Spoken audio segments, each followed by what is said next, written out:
ஜெயா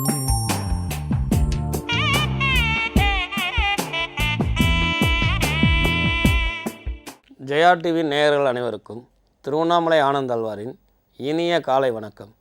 இன்றைய ஆலய அற்புதங்கள் நிகழ்ச்சியில் செருக்கு அழுந்தப்பட்டு அப்படின்னு சொல்லக்கூடிய ஊர் நாளடைவில் செங்கல்பட்டு என்று அழைக்கப்படக்கூடிய இந்த ஊரினுடைய பெயருக்கே காரணமாகிய கோதண்டராமர் ஆலயம் செல்வோம் வாருங்கள்.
இந்த ஆலயத்தில் இருக்கக்கூடிய ஆஞ்சநேயர் மிகவும் பலம் வாய்ந்தவர். பிரதானமாக ஆஞ்சநேயருக்கு ஒரு திருநாமம் உண்டு. பிரதானமாக வாளில் பனி கட்டிய ஆஞ்சநேயரை செவித்திருப்போம். ஆனால் இந்த சென்னை மாநகரத்தை சுற்றி இருக்கக்கூடிய ஆஞ்சநேயர் சேத்திரத்திலே காலை தூக்கிய ஆஞ்சநேயர் அப்படின்னு சொல்லப்படுவது உண்டு. அது முதலமாக சார்ந்தப்பட்ட ஆலயம் இந்த ஆலயத்தில் இருக்கக்கூடிய ஆஞ்சநேயர். அது எவ்வாறாக என்று கணித்தால், ராமேஸ்வரத்தில் இருக்கக்கூடிய சேதுகரை கட்டுவதற்காக ஆஞ்சநேயர் மூர்த்தி அனுகிரகம் பெற்று ராமரிடம் வரம் பெற்று ராமருடைய அனுகிரகத்தினால் கட்டும் பொழுது சனீஸ்வரனால் சில தடங்கள் ஏற்பட்டதாக சாஸ்திரங்களில் சொல்லப்பட்டது. தன்னுடைய செயல்களில் ஏற்படக்கூடிய கிரகமாகியவர் கடுமையாக இருப்பதனால் கடும் கோபம் கொண்டார். இந்த இடத்தில் ஒரு விஷயத்தை நாம் செவிக்க வேண்டும். சனி பகவானுடைய தகப்பனார் சூரியனையே ஆஞ்சநேயர் தன்னுடைய வாயில் ஊன்றதாகவும் சாஸ்திரத்தில் சொல்லப்பட்டது. ஆததால் தான் ஆஞ்சநேயர் வாய் சிகப்பு பட்டது. சனீஸ்வரனை தன் காலால் இடறி மிதித்து அவனுக்கு பாவ விமோசனம் கொடுத்த ஆஞ்சநேயர் இங்கு எழுந்தருளியிருக்கிறார். இப்படி அதிசயம் கொண்ட அதி அற்புதமான சேத்திரம்.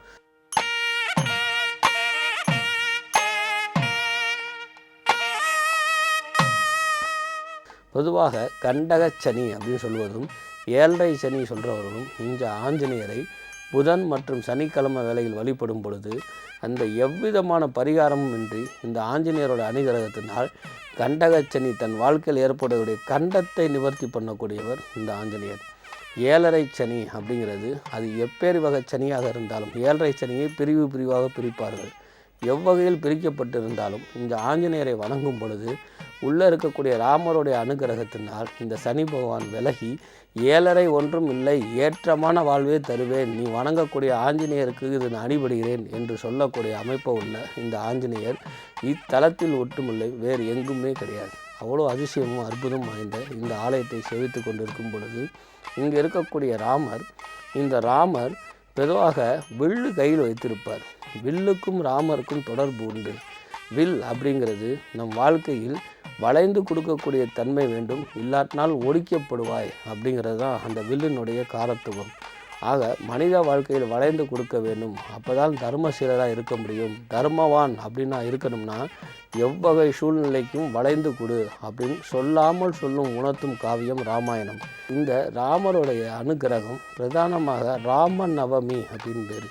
பெருமாக திதிகளில் நவமி திதி ஆகாத திதியாக கருதப்படும். ஆனால் கூட ராம நவமி அன்றுக்கு இந்த ராமர் வீதி உலா வருகிறார். இந்த வீதி உலா மிகவும் சிறப்புமாக இருக்கும்.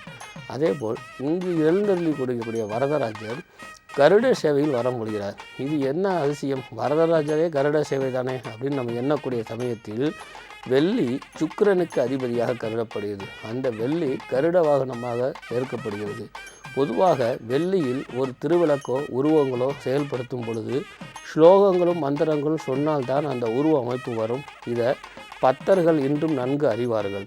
அப்படிப்பட்ட ஒரு காலகட்டத்தில், அந்த காலத்தில் நவீன டெக்னாலஜி இல்லாத காலகட்டத்தில் இங்கு இருக்கக்கூடிய கருடருடைய அனுகிரகத்தினால் இந்த வரதனை சுமப்பதற்காக சுத்தமான வெள்ளியில் அவரையே தாத்ரூபமாக அமைக்கப்பட்டது.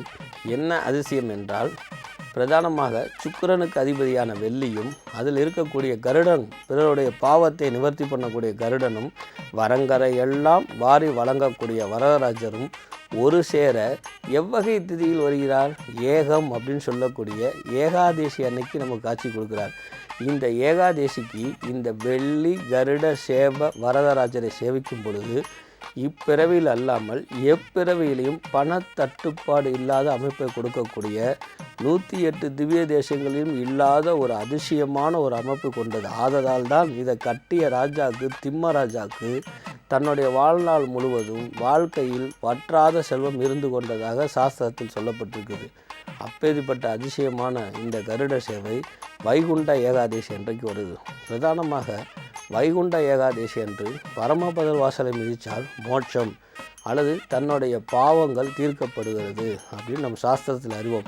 ஒரு கால் வைகுண்ட ஏகாதேசிக்கு செல்ல முடியாதவர்கள் இந்த ஆலயத்தில் வந்து இந்த கருட சேவையை சேவித்தால், இந்த கருட சேவையினால் அந்த வைகுண்ட வாசலில் ஏற்பட்டக்கூடிய பிரதிபலன் இங்கு வருவோருக்கு கிடைக்கிறதாகவே வரதராஜர் வெள்ளி கருட சேவை அருள் சாலித்து கொண்டிருக்கிறார்.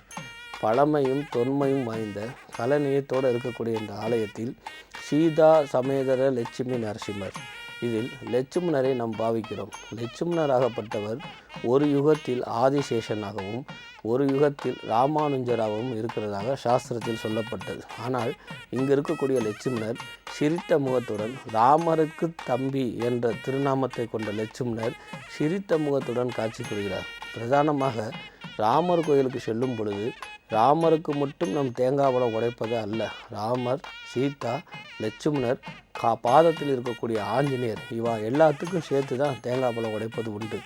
அப்படிப்பட்ட இடத்தில் லட்சுமணர் சிறு தவறுகள் வந்தாலும் கடும் கோபம் கொள்ளக்கூடியவர். ஆனால் இங்கு இன்முகத்துடன் ராமர் என்ன அருள் பாலிக்கிறாரோ அதையே இந்த லட்சுமணரும் வணங்குறதாக சாஸ்திரங்கள் சொல்லப்பட்டு நிகழ்காலத்திலும் இது நடக்கப்பட்டிருக்கிறது. ஆகவே பெண்களுக்கு கால தாமத திருமணம், கால சர்ப்ப தோஷம், அதுபோக நாகதோஷம் உள்ளவர்கள் இங்கே இருக்கக்கூடிய ராமர், சீதா, ஆஞ்சநேயருக்கு பிரதானமாக அவாவா ஜென்ம நட்சத்திரத்திற்கு நான் சொல்லும் பொழுது தேங்காய் படம் உடைத்தால் இந்த தோஷம் நிவர்த்தியாகுவதை இன்றும் கண்கூடாக காணக்கூடிய விஷயம்.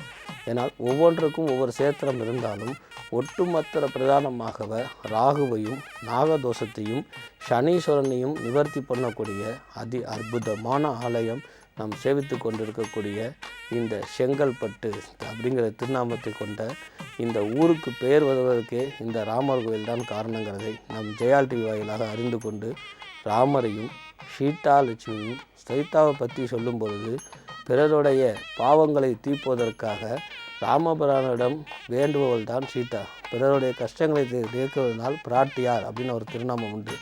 இவ்வளோ சிறப்பு வாய்ந்த இந்த ஆலயத்தை இங்கு இருக்கக்கூடிய அத்தனை தெய்வங்களையும் வணங்கி சனீஸ்வரனை எட்டி உதைப்பது மட்டும் இல்லாமல் அவனுக்கு மோட்சம் கொடுத்த அருளியலால் காலை தூக்கிய ஆஞ்சநேயர் என்ற திருநாமம் கொண்டவர் நமக்கு அருள் பாலிக்கிறார். எவ்வகை கண்டகச்சனம், இன்னும் சமயத்தில் வர இருக்கக்கூடிய சனி பெயர்ச்சியை கண்டு அஞ்ச வேண்டாம். செல்லுங்கள், செங்கல்பட்டில் இருக்கக்கூடிய இந்த ராமரையும் இந்த ஆஞ்சநேயரையும் வணங்குங்கள். சனி ஒன்றும் செய்யாது, மாறாக தனக்கு சாதகமாகவே இருக்கும் என்று சொல்லி உங்களிடமிருந்து விடைபெறுவது திருவண்ணாமலை ஜோசியர் திருப்பணம் கோரக்நாத அடிமை டி. ஆனந்தாழ்வார். வணக்கம்.